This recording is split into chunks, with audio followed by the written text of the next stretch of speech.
ਵਾਹਿਗੁਰੂ ਜੀ। ਬਾਬਾ ਜੀ ਦੀ ਕਿਤਾਬ ਰੂਹ ਰੂਹਾਨੀ ਦਾ ਅਗਲਾ ਅਧਿਆਇ, ਜਿਹਦੇ ਵਿੱਚ ਸਿਰਲੇਖ ਹਨ ਬੇਨਤੀ, ਅਰਦਾਸ, ਗੁਣ, ਔਗਣ, ਭਾਵ, ਸ਼ਰਧਾ। ਬੇਨਤੀ। ਅਰਦਾਸ। ਆ ਮੇਰੇ ਪ੍ਰੀਤਮ, ਮੇਰੀ ਰੱਖਿਆ ਕਰੋ। ਮੈਂ ਇਸ ਦੁਨੀਆ ਦੇ ਬਾਜ਼ਾਰ ਵਿੱਚ ਲੁੱਟਿਆ ਜਾ ਰਿਹਾ ਹਾਂ। ਪ੍ਰਾਰਥਨਾ ਕੇਵਲ ਧੰਨਵਾਦ ਹੈ, ਮੰਗ ਨਹੀਂ।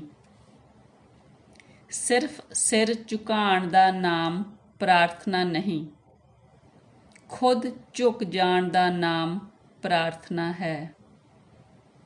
ਅਰਦਾਸ ਵਿੱਚ ਸੰਕਲਪ ਨਹੀਂ, ਧੰਨਵਾਦ ਹੈ। ਪ੍ਰਾਰਥਨਾ ਵਿੱਚ ਸ਼ਿਕਾਇਤ ਤੇ ਮੰਗ ਨਹੀਂ ਹੁੰਦੀ, ਕੇਵਲ ਧੰਨਵਾਦ ਹੀ ਹੁੰਦਾ ਹੈ। ਅਰਦਾਸ ਆਪਣੇ ਆਪ ਵਿੱਚ ਇੱਕ ਸਵਾਦ ਹੈ, ਸੁੱਖ ਹੈ, ਆਨੰਦ ਹੈ, ਮੰਗ ਨਹੀਂ। ਅਸਲੀ ਅਰਦਾਸ ਵਾਸ਼ਨਾ, ਬਚਨ, ਵਾਣੀ ਤੋਂ ਮੁਕਤ ਹੁੰਦੀ ਹੈ। ਹੋਣ ਦਾ ਢੰਗ ਹੀ ਪੂਜਾ, ਪ੍ਰਾਰਥਨਾ, ਅਰਦਾਸ ਬਣ ਜਾਏ। ਪਰਮਾਤਮਾ ਤੱਕ ਅਬੋਲ ਪ੍ਰਾਰਥਨਾ ਹੀ ਪੁੱਜਦੀ ਹੈ। ਪ੍ਰਾਰਥਨਾ ਦੀ ਆਪਣੀ ਭਾਸ਼ਾ ਹੀ ਮੌਨ ਦੀ ਹੈ। ਪਰਮਾਤਮਾ ਦੇ ਦੁਆਰ ਤੇ ਪੰਡਤ ਵਾਲਾ ਗਿਆਨ ਉਧਾਰ ਹੈ, ਅਨੁਭਵ ਹੀ ਨਕਦ ਹੈ। ਵਾਸ਼ਨਾ ਸੰਸਾਰ ਦੀ ਹੁੰਦੀ ਹੈ, ਪ੍ਰਾਰਥਨਾ ਮਨੁੱਖ ਤੋਂ ਪਾਰ ਜਾਣ ਲਈ, ਪਰਮਾਤਮਾ ਲਈ ਹੁੰਦੀ ਹੈ। ਭੀਤਰ ਦੀ ਏਕਤਾ ਤੋਂ ਹੀ ਪੂਜਾ ਉੱਠਦੀ ਹੈ।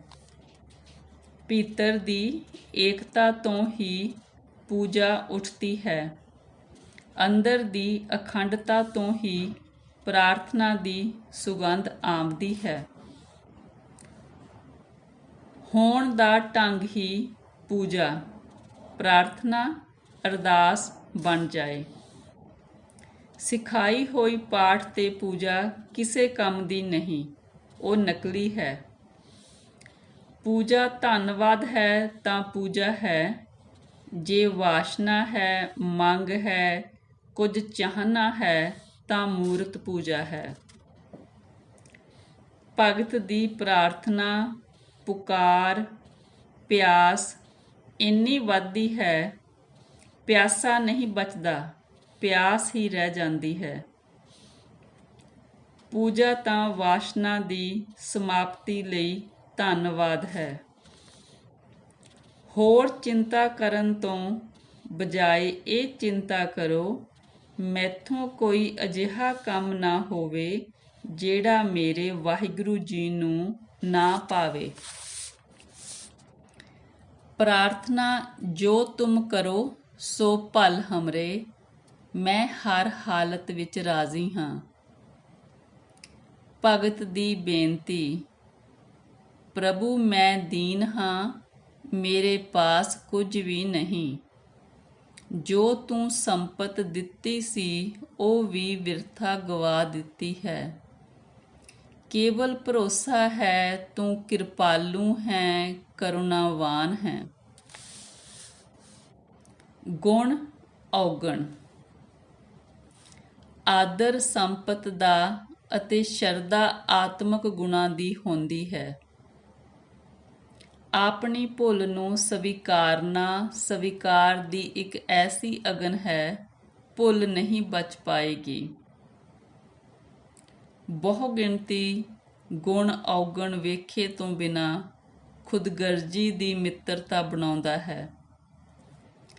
ਜਿਸ ਮਨ ਵਿੱਚ ਲਾਲਚ ਤੇ ਖੁਦਗਰਜੀ ਨਾ ਰਹੇ, ਉਸ ਵਿੱਚ ਪਿਆਰ ਅਤੇ ਤਿਆਗ ਦੇ ਗੁਣ ਸਹਿਜ ਸੁਭਾਅ ਹੀ ਪੈਦਾ ਹੋ ਜਾਂਦੇ ਹਨ। ਜਿਸ ਨੂੰ ਆਪਣੇ ਔਗਣ ਦਾ ਅਹਿਸਾਸ ਹੈ ਉਹੀ ਉਸ ਨੂੰ ਕਦੇ ਸੁਧਾਰ ਸਕਦਾ ਹੈ।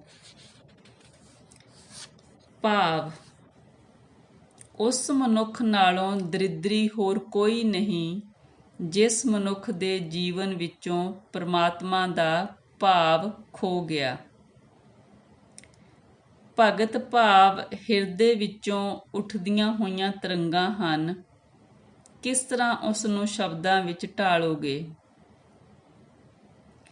ਭਾਵ ਹਿਰਦੇ ਵਿੱਚ ਚੱਲਦਾ ਹੈ ਜੋ ਪੂਰੇ ਸਰੀਰ ਵਿੱਚ ਫੈਲਦਾ ਹੈ, ਪੂਰੀ ਡੂੰਘਾਈ ਨੂੰ ਛੂੰਹਦਾ ਹੈ।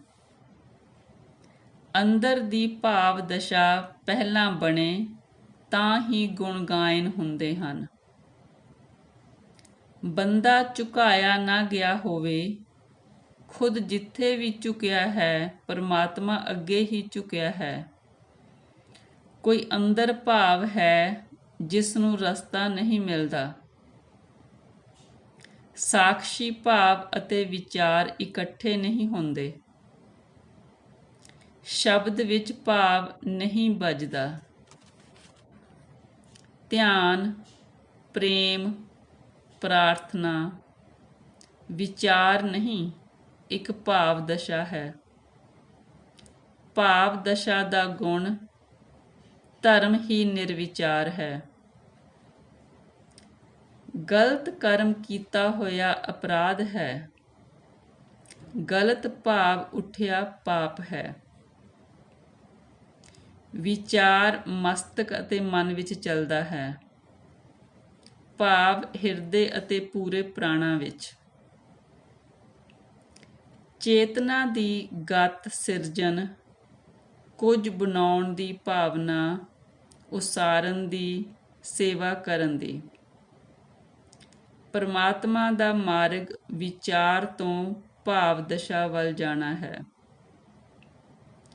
ਪ੍ਰੇਮ ਦਾ ਵਿਚਾਰ ਨਹੀਂ, ਪ੍ਰੇਮ ਦਾ ਭਾਵ ਹੋ ਸਕਦਾ ਹੈ। ਸ਼ਰਧਾ। ਜਿੱਥੇ ਮਨ ਡਿੱਗ ਜਾਏ ਤਾਂ ਸ਼ਰਧਾ ਹੁੰਦੀ ਹੈ। ਸ਼ਰਧਾ ਮਨ ਦੀ ਜਾਣਕਾਰੀ ਤੋਂ ਹੋਰ ਵੀ ਅੱਗੇ ਹੈ, ਜੋ ਸਮਝ ਤੋਂ ਪਾਰ ਹੈ। ਸ਼ਰਧਾ ਸੀਮਾ ਨਹੀਂ ਮੰਨਦੀ। ਸ਼ਰਧਾ ਅੰਧੇਰੇ ਨੂੰ ਨਹੀਂ ਮੰਨਦੀ।